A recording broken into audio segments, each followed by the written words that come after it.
All right, so what's good, you guys? We have another video today. It's about Jay-Z.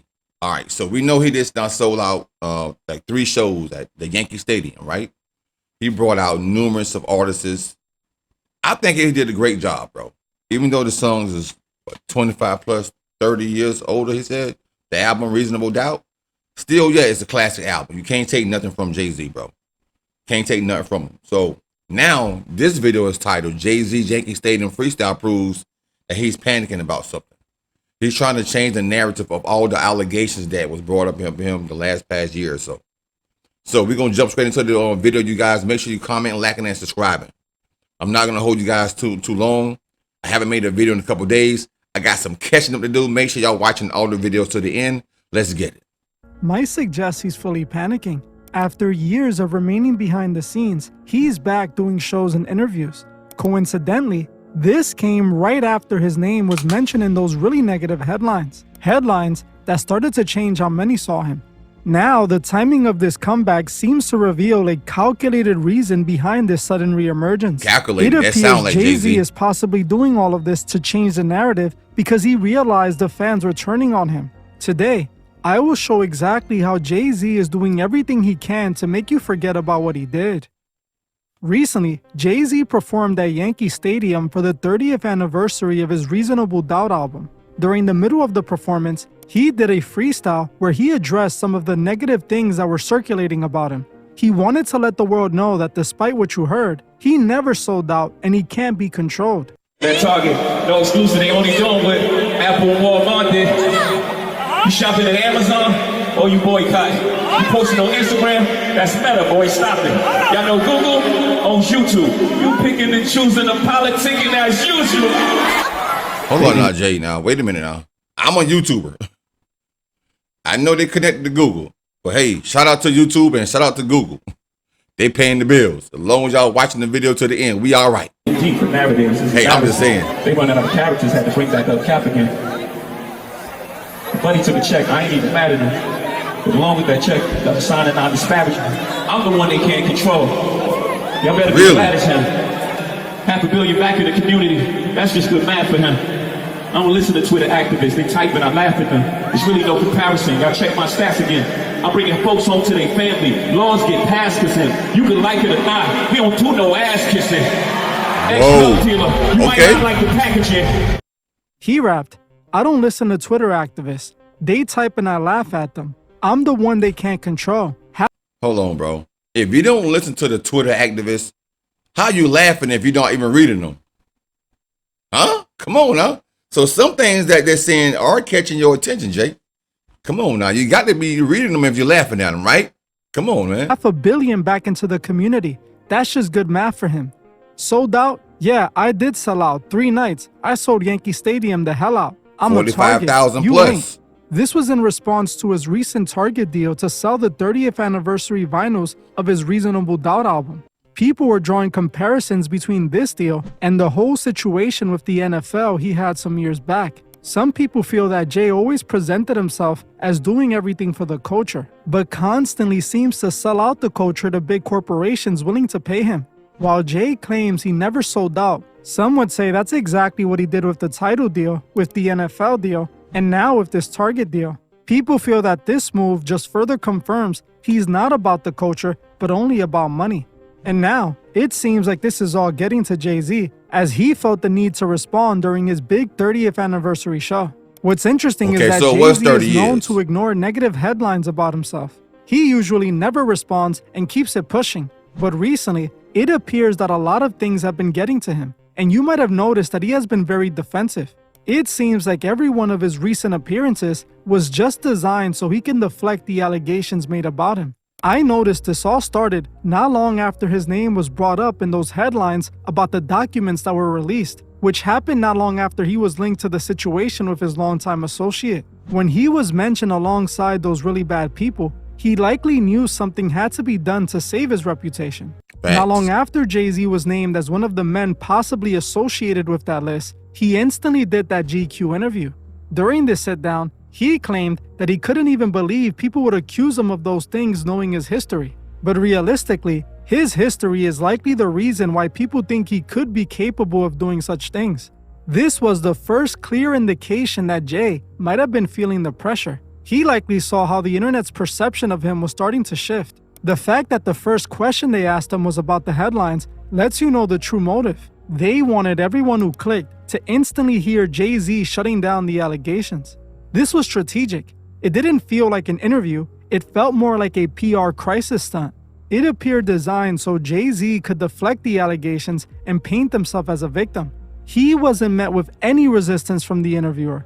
No hard follow-up questions and absolutely no digging for the real truth. Facts. Now, that's what I said about this interview right here. I don't even know this kid right here who's interviewing Jay. I really don't know the kid, bro. Never heard of him. Why didn't they let somebody else that's going to deep dive into everything do the interview? It would have been great if it was like somebody like Angie Martinez, bro. Facts. That would have been fire because she's from New York. She's been doing the interview thing for a long time, having people on. And I'm pretty sure her and Jay-Z have a connection through other people, mutual friends. So they got somebody who really don't know him. He asking like general questions, maybe like softer questions. He's not really nose diving into everything. The interviewer let Jay-Z take the lead the entire time, making it feel like Jay-Z was interviewing himself. This clearly showed us he was using the media to change the narrative, just like Academics claims he's been doing. Recently, I made a video about Ak revealing who Jay-Z's secret media puppet is. According to him, Jay bought out Charlemagne so he can secretly be his plant that defends him. Ak claims that this could possibly be the reason Charlemagne was included in Jay's Times Square casino deal. That Charlemagne had some financial interest in this casino. So I go digging for the truth. And under Rock Nation, it reads these names. Leonard McKelvey, a.k.a. Charlemagne, not under the Rock Nation banner. No. Whoa. It's right there. No, we got him, y'all. We got him. We got him, y'all. We got him, y'all. Wait a minute now. His name is Charlemagne the God, but that's his real name, Lenora McKelvey. Now, shout out to Charlemagne because he's from South Carolina. That's why I represent 843. So shout out to Charlemagne for that. But at the same token, he has a part in the Rock Nation payroll right here. You see it right here. And out of all people, why Charlemagne? That's crazy, but that's still fire though. Under Rock Nation, Leonard McKelvey, a.k.a. it says known professionally as Charlemagne the God, according to how they tried to submit this to the New York State government, they claim that Leonard McKelvey was a part of whatever Rock Nation was going to do. Wow. Ak also pointed to Charla defending Jay when his name surfaced in the documents, despite demanding everyone involved take responsibility. If Charlemagne is truly Jay's puppet, it could be seen as another example of Rock Nation using the media to control the narrative, just like we saw with his Roots Picnic freestyle. A few weeks back, Jay-Z went viral for his Roots Picnic freestyle. While he said he refused to engage in rap beef, he recently got caught doing just that. During his performance, he dissed many of his known ops and held no shots back. He aimed bars at Tony Busby, rapping, "Hattie's turning 100. If she had transitioned before I cleared my name, I would have hunted them. Every one of them playing these silly games. That 1-800 ambulance chaser would have wished one came. But 911 is a joke. Public enemy number 1, I've been ranked." Now the fact that he's still talking about Tony Busby lets you know this still affects him. He is still directing his energy to this situation, hoping to convince the world he had nothing to do with it.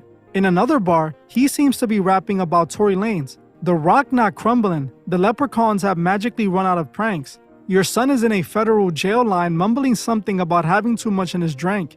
You know how dumb that is? This was Jay finally responding after Tory Lanez mentioned him on his prison album where he blames Jay-Z for his imprisonment. Jay wanted people to know that even though it seems like Rock Nation might have played a role in Tory's situation, he had nothing to do with it. According to him, Tory was just hating on him because he was short.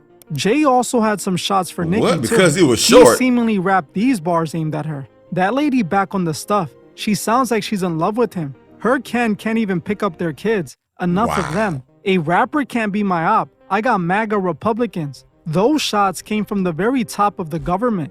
Good luck with them. I'm governed by God. You try to break the covenant. Hold on. Now, this Something kind of low. This obviously ties back to Nicki's recent comments on Roc Nation. For the last few years, Nicki has been very vocal about Roc Nation, and Jay-Z has always just ignored her. But now, all of a sudden, he feels the need to respond not only to Nicki Minaj, but to everyone that is talking negatively about him. It almost seems like every single bar was constructed simply for Jay-Z to defend himself. His lines about Tony Busby were in response to the filing he made against him. So he disses the lawyer in a freestyle and frames it like the lawyer was the villain and he was the victim. All right, first of all, you guys, I know I paused it maybe twice already, but that's what I do, right? I dissect things. That's my job. I'm a reaction channel. So, FYI, sidebar, the reason why Jay-Z grew his hair out like that, well, from the wigs to the afro, is because I think it was Blue Ivy. She had a hair problem when she was younger. So Jay-Z grew his hair out on the journey when Blue Ivy was going through her hair problems and she was trying to grow her hair out. So he said that's the reason why he absolutely grew his hair.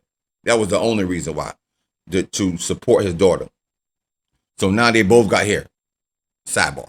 I'm just saying. Jay then responds to Tory Lanez, who accused him of being the mastermind behind his downfall. But he claims that Tory is just a short hater and denies having anything to do with that. He responded to Nicki, who accused him of using his position to prevent her success. Every single thing he said was just him deflecting the allegations, just like the interview. The whole point of this freestyle was to change the narrative and manipulate people's perception of him. In the interview, he tries to convince you he had nothing to do with the documents or any of the allegations. Instead, he claims he was just an innocent victim of a shady money grab. Now with this recent freestyle, he wanted to convince you he never sold out to the big corporations. I'm the one they can't control. But most people would find that hard to believe. Jay-Z is literally the head of the Super Bowl performance, and the way he got that gig, to many, seemed very much like selling out. What he did with Target seems like the exact same play. I believe people usually tend to respond to things sometimes because they know that there's some truth to it. Now, could that be the reason Jay-Z is responding to everyone? Who knows? But I will say that it is quite interesting that now, all of a sudden, he feels the need to respond to everyone. Now, there was something else that really caught my attention with the Yankee Stadium performance. At the beginning of the concert, they showed a video of Beyonce cutting Jay-Z's hair as the intro to the show. This instantly stuck out to me and reminded me of when LeBron James cut Kai Cenat's hair during the 1 million celebration stream.